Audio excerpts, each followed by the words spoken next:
Bienvenue les Fortistes, bienvenue sur la toile pour cette émission où on va parler de James Gunn et du dernier Gardien de la Galaxie. Spoiler, j'ai adoré.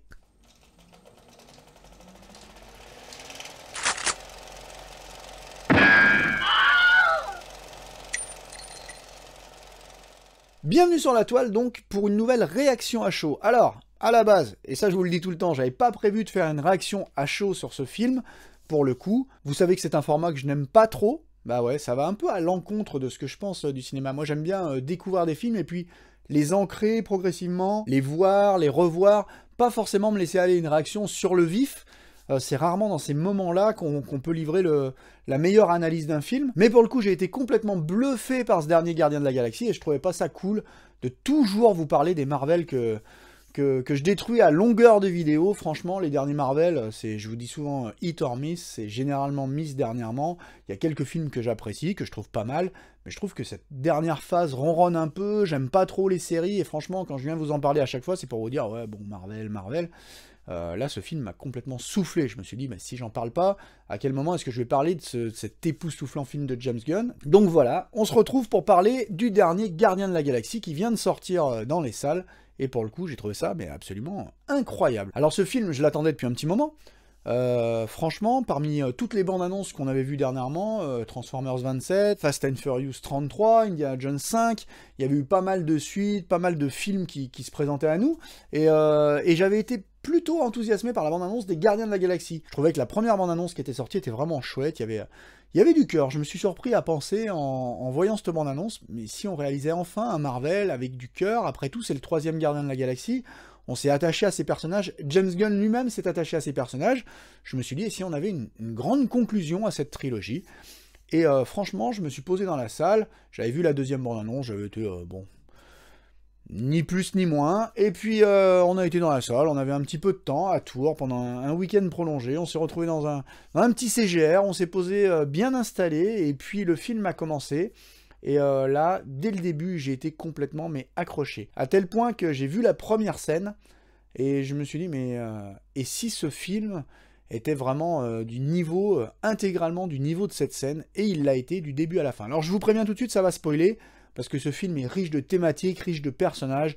Je vais pas vous spoiler en long, en large, en travers, je vais essayer d'éviter au maximum, mais je sais forcément que je vais vous déflorer un peu le film. Alors si vous l'avez pas vu, attendez de le voir, et puis revenez, on en discutera après. Mais pour le coup, j'ai adoré. Et cette première scène est à l'image du film, c'est-à-dire qu'elle est assez difficile à supporter. Alors peut-être c'est moi, hein, moi je regarde des films d'horreur et tout, mais là, ce film, j'ai trouvé qu'à plusieurs moments, il était un peu difficile à supporter.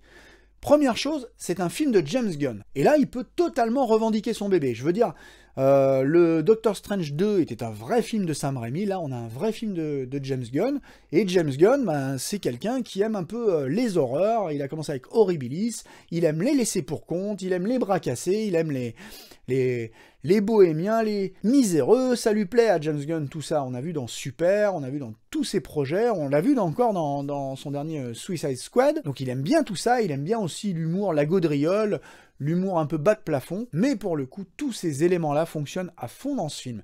Et du coup, ça m'amène quand même à penser en aparté un petit truc, c'est que bien qu'on soit chez Marvel dans un cadre relativement étriqué, avec un cahier des charges en plusieurs volumes, ben franchement, quand on a de bons réalisateurs à la barre, ou au moins des réalisateurs avec une vision, eh ben on a quand même des films à leur image. Donc quand on vient à longueur de temps nous dire « Ouais, mais c'est chez Marvel, ils pouvaient pas faire ce qu'ils voulaient, tout ça », moi, je trouve que le premier Thor, ça sentait fort le Kenneth Branagh. Le Doctor Strange, je vous le redis, était un vrai film de Sam Raimi, selon moi. Et ce film, c'est un vrai film de James Gunn. Donc c'est un film qui est un petit peu difficile à supporter à certains moments.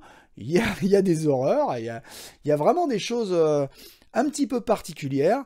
Mais j'ai trouvé du coup que c'était un très grand projet. Et je pense que c'est peut-être, alors là, je mesure mes paroles, vous serez sans doute pas d'accord avec moi, mais c'est peut-être le film que James Gunn voulait faire depuis le début de sa carrière, parce que pour le coup, ça fonctionne vraiment bien. Alors moi, vous le savez, je suis pas très fan du mélange action, horreur, comédie, tout ça. Je trouve que ça fonctionne généralement moyennement, surtout quand on va dans une comédie à deux doigts du burlesque, de la gaudriole, quoi. Franchement, et là, surprise, ça fonctionne à fond, mais parce qu'il y a de vrais personnages. Alors pour le coup, on peut reprocher certaines choses au film. Je pourrais vous dire déjà qu'il n'y a pas grand-chose à dire sur ce film, ce serait complètement faux, il y a énormément de choses à dire sur ce film. Nous, on est sortis de la séance avec ma compagne, on a été se faire un resto, on a parlé pendant 2h30 du film, le lendemain matin au réveil, on en a reparlé. C'est vraiment un film qui est riche de ses thématiques, de ses personnages, encore une fois. La scène d'ouverture, elle concerne Rocket. Vous allez voir, et c'est un film qui tourne autour de ce personnage. La scène d'ouverture, moi, elle m'a frappé, elle m'a happé tout de suite, et je me suis dit, mais en fait, si on arrivait enfin à faire un film autour de ce personnage tragique, parce que Rocket, il plaît aux enfants, hein, c'est Rocket, c'est la petite boule de poil, mais derrière, il y a le personnage le plus tragique, quasiment, de tout l'univers Marvel. Et c'est ce qu'on vous offre là. On vous offre le personnage de Rocket, et on vous offre la galerie de freaks qui va avec. Alors, toute proportion gardée, on est presque dans le freaks de Todd Browning. C'est ce degré-là de malaisance. Quand vous découvrez les personnages qui vont s'articuler autour de lui, on n'est pas bien. Franchement, on est dans un univers sordide, un univers de crasse, un univers extrêmement de souffrance, vraiment. Et ça, c'est très très bien représenté dans ce film. C'est assez incroyable, je trouve, ce personnage de Rocket qui va centraliser l'histoire.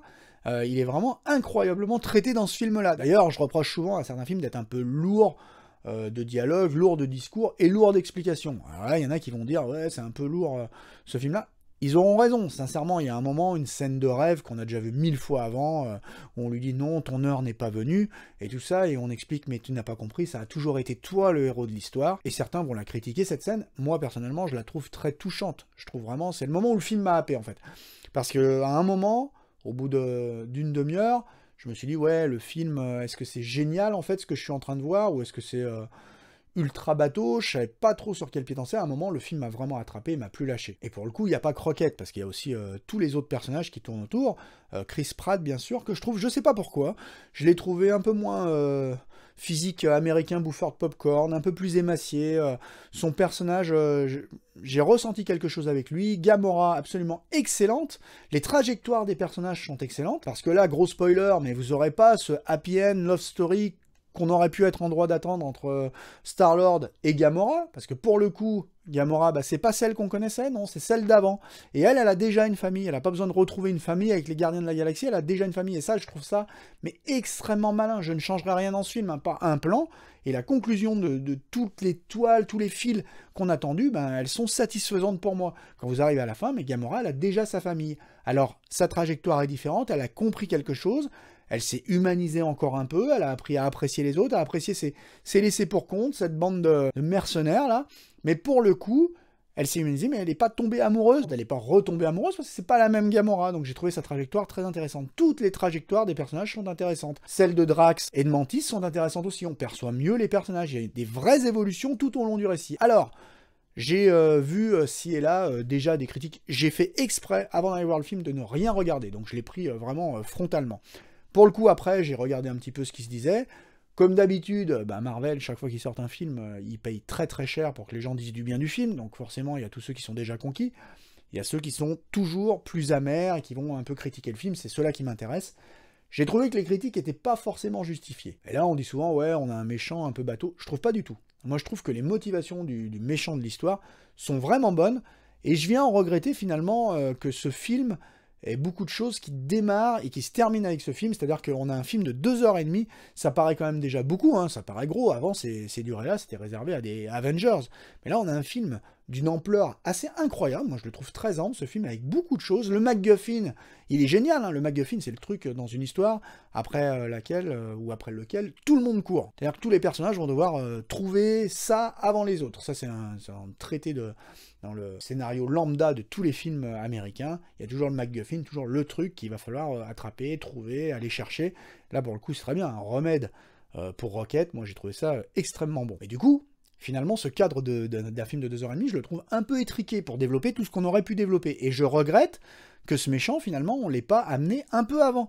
On aurait pu l'amorcer dans un autre film, dans un précédent Gardien de la Galaxie.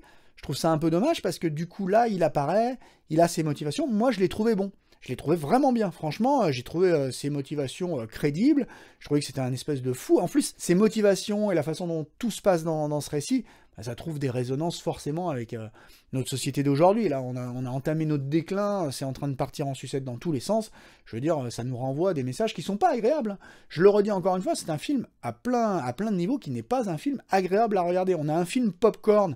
Parce que oui, il est coloré, Oui, il y a de la couleur, oui, il y a plein de morceaux pop, oui, à plein de moments, il iconise ses héros, ça on peut lui reprocher aussi. Oui, c'est bon, le fait qu'il marche à 5 au ralenti, une fois, deux fois, trois fois, 5 fois, au bout d'un moment, tu fatigues James. Mais à chaque fois, ces plans racontent quelque chose. Alors vous allez dire, ouais, t'es trop conquis au film. Non, je trouve qu'à chaque fois, il y a quelque chose. Il y a à chaque fois un personnage, quelque chose de différent, ça intervient à différents moments de l'histoire. J'ai trouvé que James Gunn, avec sa mise en scène, racontait toujours quelque chose. Il mouline jamais à blanc. Franchement, il y a toujours quelque chose dans l'image. Je trouve que les conclusions du récit sont absolument incroyables, touchantes. Je trouve que les personnages, les plus idiots du récit sont moins idiots qu'ils n'en ont l'air, et ça on en a longuement discuté avec ma compagne. Pour le coup, Drax et Mantis sont pas juste des éléments comiques.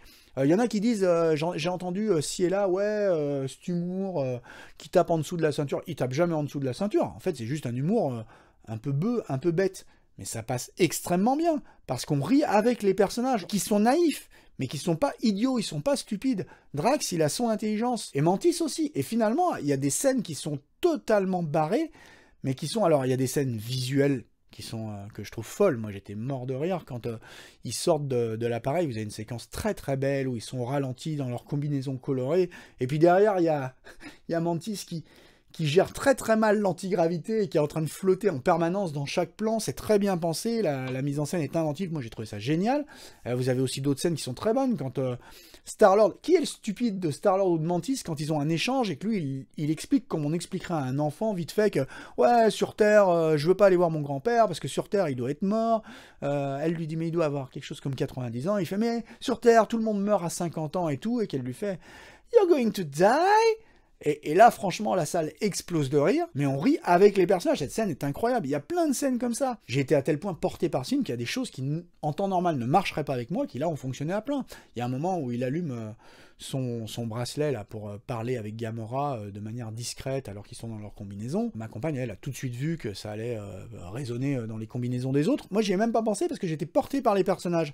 Par ce petit moment volé où ils sont en train de s'échanger, il se livre un peu avec sa maladresse habituelle, mais au moment où du coup Mantis dit vous êtes au courant qu'on vous entend, et ben franchement moi ça m'a sorti du truc, j'étais vraiment dedans, j'y ai pas pensé une seconde, donc en fait ça a fonctionné, tout ce film a fonctionné avec moi. Et franchement je veux pas faire une émission trop longue, je veux pas vous le détailler dans tous les sens, mais j'ai trouvé que le scénario était malin. C'est un scénario assez riche hein, pour un film généralement où on voit tout ce qui va se passer deux bobines à l'avance. Franchement, il y a plusieurs moments où j'ai eu peur pour certains personnages. Il y a des personnages que je me suis dit, ah bah là il va y rester, lui il va y rester, lui il va y rester. C'est quand même le dernier chapitre d'un James Gunn. James Gunn, on a vu le Suicide Squad, il fait crever tout le monde. Donc là on s'est dit, il y a peut-être un ou deux qui vont rester sur le tapis. Franchement, on est quand même touché par certaines trajectoires. Alors je trouve que le Warlock est excellent, très très bien joué. Will Poulter, qui a pris de la masse, hein, il a dû manger ses vitamines ou ses barres de protéines, mais pour le coup, il est très très bien dans le rôle. Lui, c'est un petit peu l'oublié du récit. J'adore encore une fois sa trajectoire, elle est parfaite, mais je vous l'ai dit, 2h30, c'est peut-être un peu sec, c'est peut-être un peu limite pour développer tous les personnages autant que James Gunn aurait pu les développer. Warlock, sa relation avec sa mère, tout ce qui se passe autour de lui, ça va un peu vite, mais bon, ça fonctionne, et franchement, j'aurais envie de le revoir dans un autre récit. Bref, je vais m'arrêter là, parce que je vais pas tout vous détailler en long, en large, en travers, ça serait parler pour rien. Le mieux, c'est encore que vous alliez voir ce film, et que vous reveniez sur cette chaîne pour m'en parler. Ça m'intéresse vraiment, parce que des fois, c'est une réaction à chaud. Là, j'ai été porté suffisamment, franchement, j'ai versé mes petites larmes hein, pendant la séance. Hein. C'est vraiment extrêmement touchant. Alors, c'est fait pour l'être. Hein. Il y a la musique au bon moment, on sait faire ce genre de film à Hollywood, donc il y a la petite musique, il y a les gros plans, il y a ce qui va bien, la petite larme, mais c'est touchant du début à la fin. Vous allez voir, c'est un trip que ce film, et ça conclut magnifiquement cette trilogie. J'avais adoré le premier Gardien. Le deuxième, un tout petit peu trop porté sur la gaudriole, enfin sur l'humour à la James Gunn. J'avais le Pac-Man géant à la fin, tout ça, ça me sort du film, mais j'avais quand même trouvé ça extrêmement fréquentable. Et le dernier, mais je trouve que c'est grandiose, il apporte du poids, il cimente cette trilogie qui du coup est un petit peu à part dans l'univers Marvel. Je trouve ça juste excellentissime. Voilà, vous savez ce qu'il vous reste à faire. Même si vous n'aimez pas trop les univers un peu science-fiction de Marvel, quand ça part un peu dans les étoiles, et je sais que certains ou certaines d'entre vous ne sont pas trop fans de ce genre de proposition, franchement, ce film vaut le coup. Il est vraiment un peu unique. Il m'a rappelé à certains moments ce que pouvait faire de mieux Pixar à la grande époque. Il y a vraiment des thématiques imbriquées dans le récit. Le truc, c'est un gâteau. Hein. Il y a plusieurs couches de réflexion et vous allez devoir creuser pour aller toutes les trouver. Et c'est là-dessus qu'on va se quitter. Est-ce que James Gunn, pour autant, je vais vous dire que ça va être le sauveur de l'univers DC, qui va sauver DC? Pas du tout, parce que James Gunn, il a toute sa singularité, tout son univers. Là, il le prouve encore avec ce film. Donc c'est quelqu'un qui est un peu particulier. Est-ce que son approche, justement, si singulière, va scier à l'univers d'ici? Ça, j'en sais rien. Je sais pas ce qui se passe d'ailleurs avec cet univers d'ici. On va en reparler prochainement. Mais bon, en tout cas, là, sur ce film, il a réussi quelque chose d'assez exceptionnel. Et c'est tout pour aujourd'hui. Là, du coup, on va refermer là ce nouveau chapitre. Cette émission, je vais essayer de la monter assez rapidement pour qu'elle soit quand même publiée avant que le film disparaisse des écrans. Mais je crois qu'il marche plutôt pas mal, hein. Donc il devra rester un petit moment. Et on se retrouve donc bientôt. D'ici là, comme toujours, soyez curieux, éclatez-vous, profitez de tout sans limitation. Et moi, je vous dis à la prochaine, ici, là, sur cette même chaîne. Ciao!